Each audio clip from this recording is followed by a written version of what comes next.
Welcome back to New Rockstars, I'm Eric Voss, and Thor broadened the horizons of the Marvel Cinematic Universe to a cosmic scale, New Mexico! Directed by Kenneth Branagh with the weight of Shakespeare, the movie gave us a future badass Avenger most of us could one day cosplay as, and an origin of science magic with difficult to pronounce Norwegian terms. Mia Mia?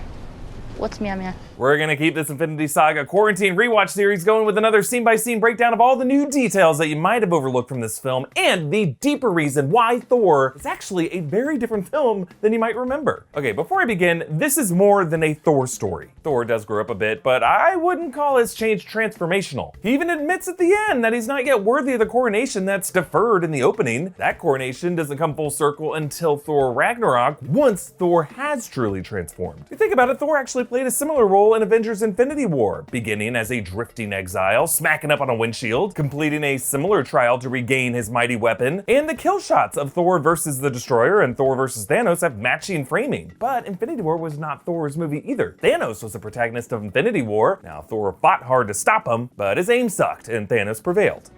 You should have gone for the head.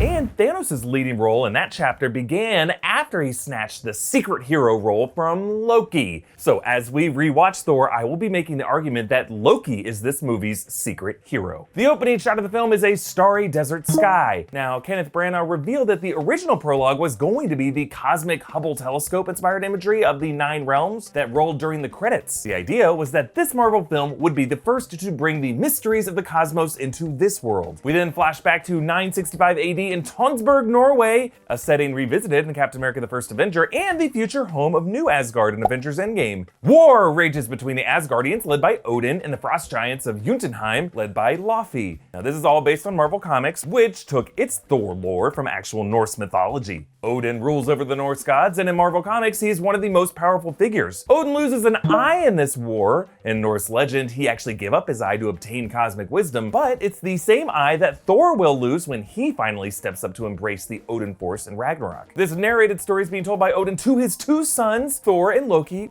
adopted. And we actually learn later that this was actually Loki's origin story. Secret hero. He was the adopted frost giant child from that conflict. Even our first shot of Asgard is a misdirect of the icy point on its bottom side, reflecting Loki as the overlooked icy bottom side that's truly the bedrock of all this. In Odin's vault are a number of important artifacts, the frost giant's casket of ancient winters, of course, Mjolnir. Now, in the comics, Mjolnir contains the inscription, "Whosoever holds this hammer, if he be worthy, shall possess the power of Thor," though it's not on the MCU version. But the designers did include this disc with Elder Futhark runes, translating to, "He who wields this hammer commands the lightning and the storm." There's also the tuning fork, a device that can summon monsters, the eternal flame, which later plays a role in Thor Ragnarok to summon Surtur, the warlock's eye, which can control people's minds, and the tablet of life and time, which can extend one's lifetime, and the visible runes on it translate to "those who sit," probably reading fully to "those who sit above in shadow," which is the name of the gods to the gods who oversee the Asgardians. There's also a right-handed Infinity Gauntlet that was snuck in there before Marvel locked in its whole Infinity Saga plans. Hela makes a joke about this by calling it fake in Ragnarok, but I have always liked the theory that it was a relic from Odin's past quest to assemble the Infinity Stones that he backed down from after Vormir required the sacrifice of his daughter Hela. Originally, there was a deleted scene that opened this film that would have introduced adult Thor and Loki together as equals pre-coronation. Thor would have unearthed a goblet, Loki would have turned wine into snakes, a nod to the mythological Loki and the Midgard serpent. But instead of that true introduction, here we get the coronation showing Thor in his classic comic getup, including the winged helmet, also blonde eyebrows. Okay. And we meet Lady Sif, who's actually Thor's wife in mythology, but here a longtime friend, and the Warriors 3, Vandral, Hogun, and Volstagg. There's also Thor's mother, Frigga, who goes a bit underused in these earlier films, but returns in a much larger role in Endgame. Notice her reaction when Odin greets Thor. "Thor, my heir, my firstborn." Yeah, but bullshit. Not sure if her reaction is intentional, but yeah, Ragnarok reveals that Thor was not their firstborn, Hela was. Perched on Odin's throne are 2 ravens. These are named Hugin, Thought, and Munin, memory, and they gather info from Midgard to relay it to Odin. Odin mentions Mjolnir was forged in the heart of a dying star, which does give some explanation of its impossible density, since dying stars collapse into incredibly dense white dwarfs. It also sets up the star-powered Uru forge that Thor will have to activate to create Stormbreaker. But the coronation gets interrupted. I, Odin All-Father, proclaim you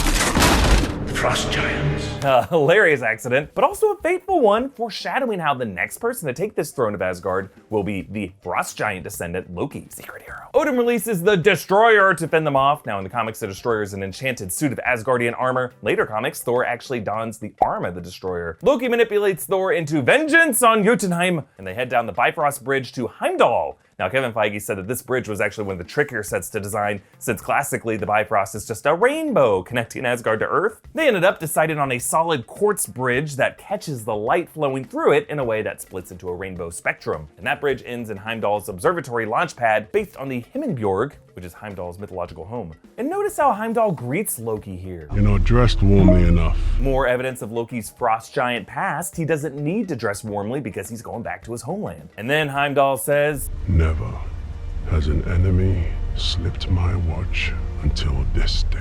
He glances at Loki here, suspicious of this enemy that's slipping his watch. Also, this historic first breach of Asgardian security could be seen as the early stages of the Ragnarok event. As it is in lore, the cycle of destruction begins with Loki. The gang heads to Jotunheim where they battle King Laufey and the Frost Elves. Odin breaks it up on his 8-legged horse. In Norse mythology, Odin's mount Sleipnir is actually one of the children of Loki. Odin chastises them back in Asgard with these actors firing off some eloquent Shakespearean brogue. Father. As one of the best Shakespeare directors, Sir Branagh based the conflict on Henry V, the story of a young king that's actually very similar to Thor's story. Tom Hiddleston based Loki on Iago from Othello and Edmund from King Lear. Both are devious villains driven by envy, and really some of the most active characters of their stories, despite their names not being in the titles, kind of like Loki, our secret hero. In King Lear, Edmund is the illegitimate son of the Earl of Gloucester, jealous of his legitimate brother Edgar, and he tricks his father into banishing Edgar into exile, paralleling Loki's position here. King Lear is really a story about blindness, in which Lear gains metaphorical vision and insight only after losing his literal eyesight, which is very much reflected in Odin's loss of his eye, and in the future, Thor's loss of his eye. Odin exiles Thor and places this charm on Mjolnir. Whosoever holds this hammer, if he be worthy, shall possess the power of Thor. This imprinted symbol shows up often in association with Odin. It's called the Triketra, which is a religious symbol, and its ancestor is the German symbol, the Valknut, which is associated with Odin in mythology. Of course, we now know this charm is the reason Steve Rogers was able to budge Mjolnir in Age of Ultron, and fully wield it in Endgame, including summoning lightning. Thor and Mjolnir land in the desert of New Mexico, which is based on the comics, when, following Ragnarok, Mjolnir and Thor relocate to Oklahoma. Now, it is hard not to notice throughout the film the prominent use of Dutch angles, which is when the camera tilts on a slant. Branagh defended it as a reflection of the diagonal angles that he remembered in comic book panels. Thematically, it also kind of reflects the way Thor's life was thrown off balance since being cast out of Asgard. But right away, we see this fun expression of the God of Thunder's depowered state. He gets electrified by Darcy's taser. And the town's name is Puente Antiguo, which in Spanish means antique bridge, kind of like the ancient cosmic Bifrost Bridge that lands nearby. And in their lab, they describe it as An Einstein-Rosen bridge. A what?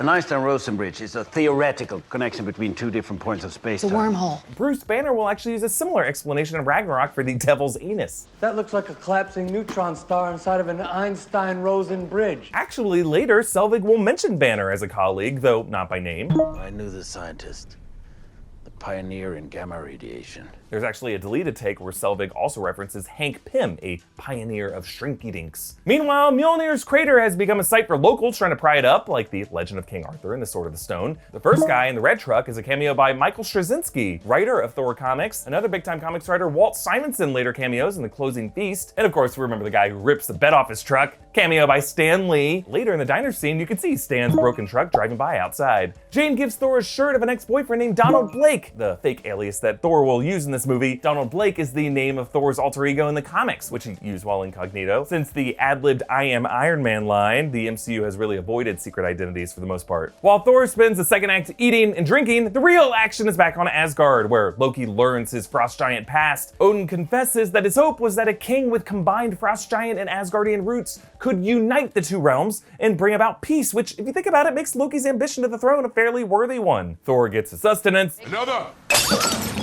And Jane tells him, No more smashing. Thor actually later shows some maturity by echoing this to Hulk in Ragnarok. Just for once in your life, don't smash. Big monster! Outside the town are a few Easter eggs, a billboard reading "Home of the Vikings," a nod to these Norse warriors making this town their home. There's another billboard reading "Journey into Mystery," the name of the comics series where Thor first made his debut. Coulson joins the story, confiscating the research and equipment. Joining him is Sitwell, the recurring S.H.I.E.L.D. agent, revealed as a Hydra operative in Winter Soldier. A deleted scene actually shows these two discussing why Stark was sent to Ross in the Hulk post-credit scene, to deliberately piss off Ross so Abomination won't join the Avengers Initiative. Thor recharges in Odin's sleep, leaving the throne open to Loki, though notice Odin's ravens have left this throne, now relocated to Odin's bedside, because ravens are loyal. Selvig studies up on Norse mythology, Kids Edition, reading that Thursday is Thor's Day, since our days of the week have their names rooted in that mythology. There's also a depiction of Odin and Thor crossing the Bifrost with this cube, which could be the Tesseract, which we find out Odin hid in Tonsberg, Norway. S.H.I.E.L.D. has taken over the Mjolnir crater. Some say the overhead shot of the windy ET tunnels appear to spell out the letters S, and then also H, and I, and E, and L, and D. But you know what? You can also spell out a B and an S. Thor infiltrates the site and S.H.I.E.L.D. calls in Agent Barton, with Hawkeye Jeremy Renner making his MCU debut. I mean, even with perfect aim, a sniper rifle might still have been a better weapon of choice than a compound bow. But as Clint later says, And I have a bow and arrow. None of this makes sense. still an unworthy jerk, Thor fails to lift Mjolnir.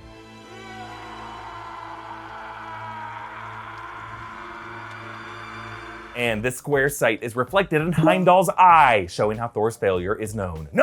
Jane quotes Arthur C. Clarke. Well, magic's just science that we don't understand yet. Arthur C. Clarke. Who wrote science fiction? A precursor to science fact. Clarke was a futurist and sci-fi writer. He co-wrote 2001: A Space Odyssey. And the quote here is a version of his third law: any sufficiently advanced technology is indistinguishable from magic. This concept has been the basis of the way the MCU has conflated advanced science with magic, which is why magical concepts like time travel are attempted to be grounded in theoretical physics in Endgame, when ultimately that movie had to just pull out the universe's top magic person to explain it in a way that made sense. Selvig frees Thor, and we see another example of Thor's broken confidence. He drinks like a lightweight. Compare his chugging here to his drinking with Doctor Strange. Loki plots with Laufey to kill Odin, but notice here that the snow now falls as wet sleet, whereas before it looked like an icier blizzard, reflecting Jotunheim's weaker and more desperate position. Thor tells Jane how science and magic are the same thing. They're not, but sure. And he doodles all over her journal.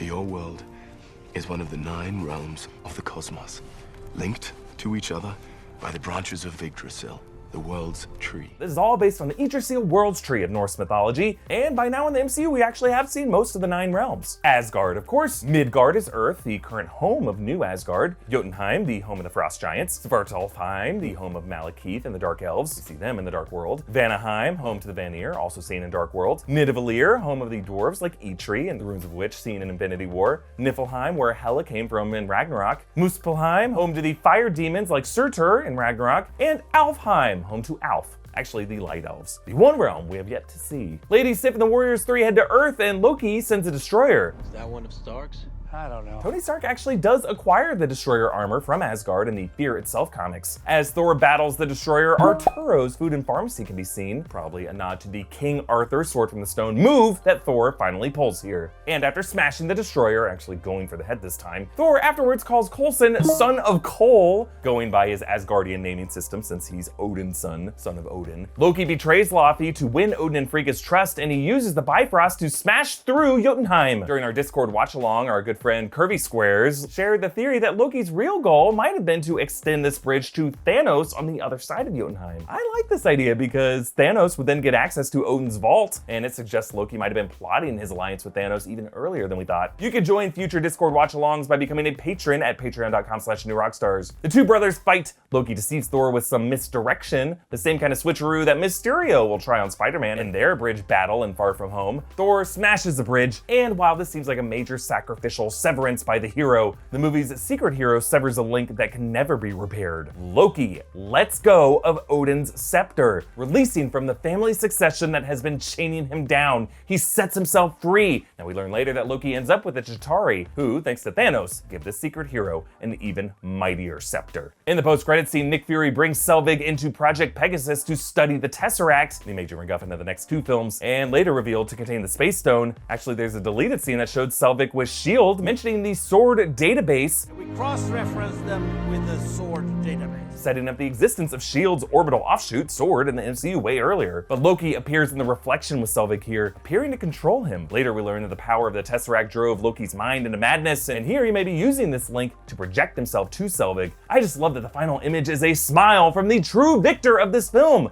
the brother who learned his exact worth, and the reason we have an Avengers and a Marvel Cinematic Universe. Does thinking of Thor as Loki's movie change its worthiness to you? Comment down below with your thoughts. Follow me on Instagram and Twitter at @EAVoss, follow New Rockstars, and subscribe for more rewatches in the Infinity Saga. Our next one is Captain America: The First Avenger, which gave me the line that embodies my rewatch tenacity. I can do this all day.